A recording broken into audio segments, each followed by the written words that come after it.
سلام. امروز میخوام براتون یه داستان تعریف بکنم. اولین داستان از دفتر اول مثنوی معنوی مولانا و از این به بعد قراره که هر دفعه یکی از داستانهای مثنوی معنوی مولانای بزرگ رو براتون تعریف بکنم. خب بریم سراغ داستان اول. گفته شده که یه روزی پادشاهی تصمیم میگیره که با هواخواهانش و خدم و حشمش بره به شکار. توی مسیر شکار اتفاقی کنیزکی رو میبینه و یک دل نه 100 دل عاشق اون کنیزک میشه و احساس میکنه که زندگی بدون اون کنیزک براش معنایی نداره. پادشاه پول میده و اون کنیزک رو میخره و مال خودش میکنه. ابیات آغازین اینجوری شروع میشه که بود شاهی در زمانی پیش از این، ملک دنیا بودش و هم ملک دین. اتفاقا شاه روزی شد سوار، با خواص خویش از بهر شکار. یک کنیزک دید شه بر شاه راه، شد غلام آن کنیزک جان شاه. مرغ جانش در قفس چون می تپید، داد مال و آن کنیزک را خرید. خلاصه کنیزک رو میخره و مال خودش میکنه. وقتی که کنیزک رو میگیره و خوشحال و شادانه که به عشقش رسیده، یک دفعه کنیزک بیمار میشه و توی بستر بیماری میفته. اینجا مولانا یک بیت شاهکاری داره که میگه که آن یکی خر داشت پالانش نبود، یافت پالان گرگ خر را در رو بود. کوزه بودش آب می نامد به دست، آب را چون یافت خود کوزه شکست. و اینجا در واقع مولانا داره میگه که هیچ وقت خواسته ها و اتفاقات آدما تمومی نداره. تا یک مشکلشون حل میشه یه مشکل دیگه سر راهشون قرار میگیره. به نظر من خیلی مفهوم جالبی بود. پادشاه تمام طبیبای حاذقی رو که میشناخت رو جمع میکنه و میگه که هر کسی که میتونه کنیزک من رو نجات بده بهش پول میدم، زر و سیم میدم و از شما میخوام که کنیزک رو نجات بدین. طبیبایی که دور خودش جمع میکنه هر کدومشون خیلی با ادعا میگن که ما خودمون مسیحیم و مرده رو از جا بلند میکنیم و ما میتونیم 100% این کنیزک رو نجات بدیم و در واقع یک غرور خاصی داشتن که مولانا تاکید میکنه که این غرورشون زیادی کاذب بوده و به جای اینکه بگن که خداوند لطف میکنه و از طریق ما کنیزک درمان میشه، میگفتن نه ما خودمون قدرت اینو داریم که کنیزک رو درمان بکنه. خلاصه پزشکا شروع میکنن، طبیبا شروع میکنن که به مداوا کردن و هرچی دارو دوا به کنیزک میدن، کنیزک نه تنها خوب نمیشه بلکه حالش بدتر هم میشه. در واقع طبیبها کنیزک رو جواب میکنن و هر چیزی که باعث خوب شدن اون میشه اثر برعکس روش داره.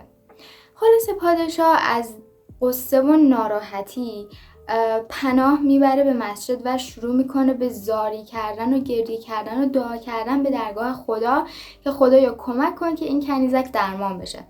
از شدت دعا کردن و گریه و زاری خوابش میبره اونجا و توی خواب توی حالت رویا و عالم رویا یک رویایی میبینه که یک مرد روحانی میاد به سمتش و میگه که فردا یک طبیبی میاد از طرف ما که اون طبیب میتونه کنیزک رو درمان بکنه و خواسته تا مستجاب میشه، چیزی که تو میخوای رو به دست میاری. نگران نباش و به حرف ما گوش بده. پادشاه وقتی بیدار میشه یک حالت روحانی عجیبی داره و میدونه که دیگه کنیزک قرار درمان بشه و قرار یک طبیبی بیاد. دست بر قضا زیاد طبیب روحانی اونا رو منتظر نمیذاره و میاد و میگه که من یک طبیبیم و میتونم کنیزک رو درمان بکنم. پادشاه با روی گشاده استقبال میکنه از طبیب و میگه که لطفاً کنیزک رو درمان بکن. طبیب رو میفرستن پیش کنیزک که بیمار رو ببینه و طبیب با همون نگاه اول که بیمار رو میبینه، یعنی کنیزک رو میبینه، میفهمه که درد کنیزک درد جسمانی نیست و درد عشقه. طبیب میگه که برای اینکه بتونم درمان بکنم باید که همه خارج بشن از اتاق و من و کنیزک رو تنها بذارن. پادشاه دستور میده که همه برن و کنیزک و طبیب با هم دیگه تنها میمونن. طبیب نبض کنیزک رو میگیره و شروع میکنه به صحبت کردن با کنیزک. از شهری که توش زندگی کرده و به دنیا اومده صحبت میکنه و دونه به دونه راجع به آدمای اون شهر حرف میزنه. یکم دیگه میگذره، از شهر خارج میشه و میرسن به یک زرگری که توی شهر سمرقند خارج از شهر زندگی کنیزک زندگی میکرده. و وقتی که به زرگر میرسن، نبض کنیزک شروع میکنه به تندتر زدن و اینجا طبیب متوجه میشه که کنیزک عاشق اون مرد زرگر بوده و شروع میکنه به سوال کردن این که خب چند بار زرگر رو دیدی، چی شد؟ و خلاصه کنیزک اعتراف میکنه که عاشق زرگر بوده و به دستور پادشاه مجبور شده که به اینجا بیاد و مال پادشاه باشه. طبیب بعد از این میره ماجرا رو برای شاه تعریف میکنه و بهش میگه که به چیزایی که من میگم گوش بده. برو زرگر رو از سمرقند با وعده مال و ثروت و کاری که قراره برای تو بکنه بیار به اینجا تا حال کنیزک اول بهتر بشه. شاه به حرف طبیب گوش میده و میره زرگر رو از اونجایی که وجود داره با وعده پول و مقام و شهرت و پیشرفت پیش خودش میاره و وقتی که زرگر میاد شاه به استقبالش میره در کمال احترام. خلاصه زرگر رو میارن و میفرستنش پیش کنیزک. کنیزک با دیدن زرگر حالش بهتر میشه و پادشاه به دستور طبیب اجازه میده که زرگر و کنیزک با هم ازدواج کنن و این دو به مدت 6 ماه با هم ازدواج کردن و خیلی خوش و خوشحال و حال کنیزک هم خوب میشه. بعد از اون باز طبیب به پادشاه میگه که الان باید یک زهری رو به زرگر بدیم تا زرگر بیمار بشه و از ظاهر بیفته، لاغر و رنگ پریده و در واقع اصطلاحاً زشت بشه تا از چشم کنیزک بیفته.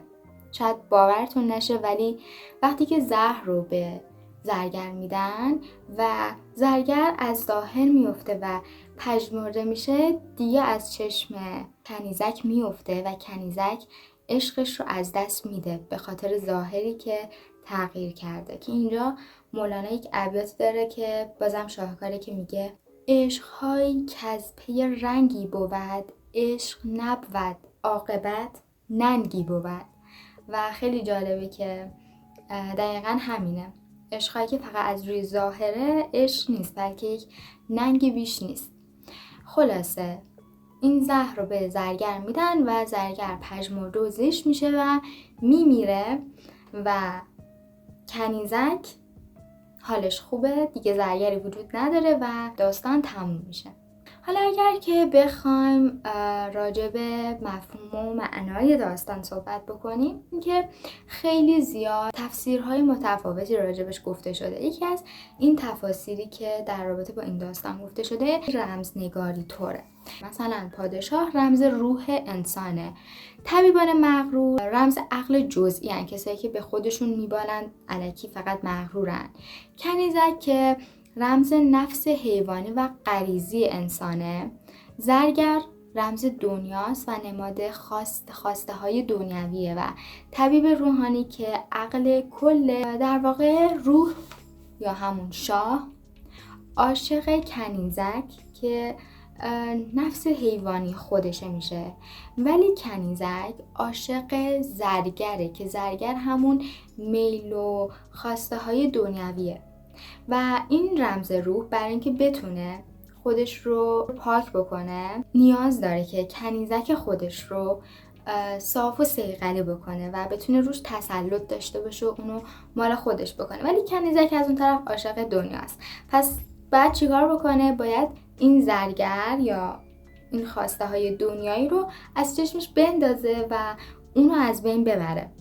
طبیب روحانی اون مرشد یا جلوه خداه که راهنمای اونه و بهش نشون میده که باید چه کار بکنه، چه مسیری رو بره، چه چیزی رو قربانی بکنه. این یکی از تفاسیریه که راجع بهش صحبت میکنن و میگن که مفهوم داستان از اینجا میاد. ممنون که تا اینجای ویدیو همراه هم بودین.